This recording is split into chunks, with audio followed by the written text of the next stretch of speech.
Hi, my name is Diego Ledesma. I want to show you my data engineering project. This is the Cuversity's 2026 cohort technical project. Cuversity is a data engineering bootcamp created by Cubica, which occurred in multiple cities at the same time, and I had the opportunity to participate in it in Cali. So this project is about creating an ELT data pipeline for a fictional fintech company in Latin America with customers from 7 countries. And it consists of creating a data pipeline which implements a medallion architecture for the data model, and it will end up with analytics ready data in the golden layer of the medallion architecture, which will be consumed by Power BI, used to create some visualizations in a dashboard that will allow to answer a series of business questions. This document here is the specification of the project, and I want to talk first about the architecture of the project. Okay, so this is the target architecture for the project. The tools interacting here are Airflow, which is in charge of orchestrating all the tasks in the pipeline, from the download of the data from the cloud to the creation of the tables in the golden layer of the medallion architecture. PySpark will be used for downloading the data, creating the raw reference, and apply some very basic structural transformations to the data. dbt will apply most of the data transformations. It will clean the data, create the analytics ready data in the golden layer. dbt has some macros that automate some transformations, and dbt is also in charge of testing the quality of the data as well as the proper working of the macros. Finally, Power BI, which is not orchestrated by Airflow, is outside of the pipeline. Power BI will take the tables in the golden layer, which are ready to be visualized, and creates a 4 pages dashboard that allows to visually answer the business questions given in this specification. Okay, let's see the containers.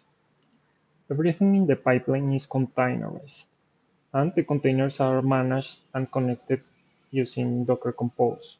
The first container is the Postgres container, which is the only container with persistent storage. Here is where the medallion architecture lives in, and it's also where the Airflow metadata is stored. Since Airflow requires the metadata about the DAG, the tasks, and the state of the tasks when they are running. The second container is the Airflow container, which is a custom image that needs to be custom because it requires OpenJDK in order to execute PySpark. And this container also includes dbt. So this container is for Airflow, PySpark, and dbt. The three are executed inside this container. And the last container is the dbt container, but this doesn't make part of the pipeline.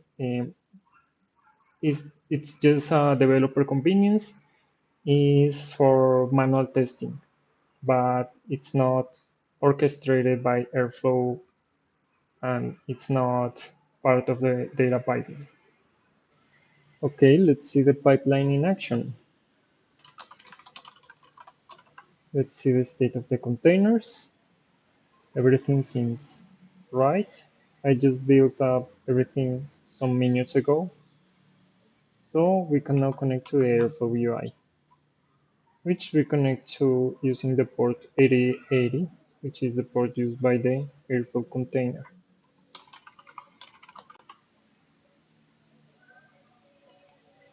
The DAX name is Cuversity Fintech Pipeline. Let's run it.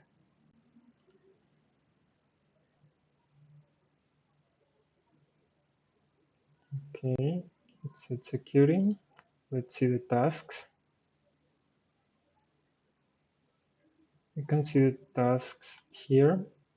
Create bronze schema, download from S3, load bronze, validate bronze, create silver schema, the flattening of customer accounts, transactions, loans, and validate silver PySpark, which is the last task, done with PySpark. From now on, DBT does everything, and DBT only needs two tasks, which are DBT build silver and DBT build gold, because the DBT models takes care of each step, including testing.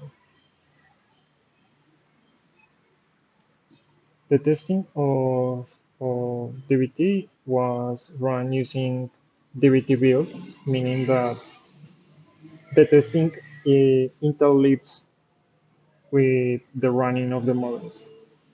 So in case a test fails, everything stops right away. And in case there is bad data, that bad data doesn't get propagated to uh, subsequent models. So it's better than do DBT run first and DBT test at the end. Okay, it's about to finish. There are multiple tests.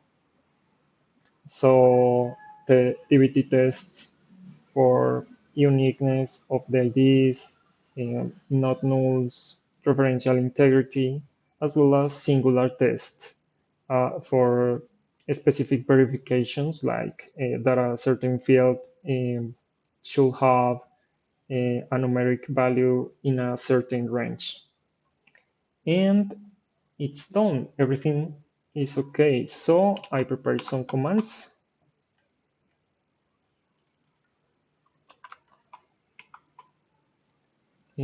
Let's enter PSQL, the Postgres container. Okay, let's see first the schemas. We have bronze, gold, silver, and public. Okay. Therefore, metadata is in the public schema. Okay, let's see bronze. We have the raw reference in bronze. And the spec says it's about 5,000 customers. And we have 5,100. Great. Let's see silver. We have the staging tables created by PySpark, and we have the fact and the dimension, the dimensions created by DBT, which are actually the clean data used to create the gold tables. Let's see how many accounts we have. This is about 3 times as many accounts as customer, which is consistent with the spec that says that every customer every customer has between 2 and 5 accounts and between 5 and 30 transactions. Let's see referential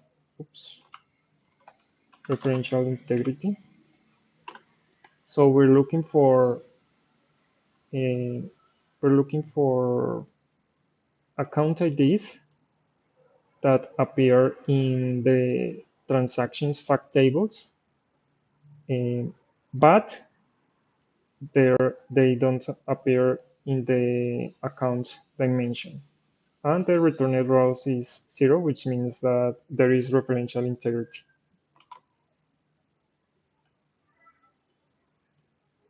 Let's see code now. We have 21 tables. These tables are ready to be visualized in Power BI, and they are directly related to the 24 business questions given by the specification. Let's see an example. And we have gold revenue by segment. So for each customer segment, we have how many customers are on that segment, the average revenue per customer in USD, and the total revenue again in USD. The balances, the amounts were originally in multiple currencies from several countries. So everything was converted to US dollars to be comparable and to be consistent. And let's run some DBT tests.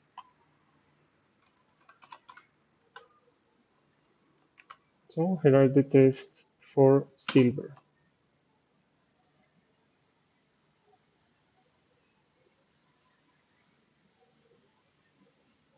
There are 76 tests for silver, and everything passed. Okay, I want to show you now the visualizations, which are meant to be used for answering the business questions, which are 24 divided by these topics. You can check each question by yourself in the specification document, which is in the repository of this project. And here's the dashboard. So each visual is directly related to at least one business questions. And we can, for some of the visuals, um, select interactively a group of categories that we want to analyze compared to other visuals. We also can know, let's say, how many customers we have in a specific city or in a specific country, the total transfers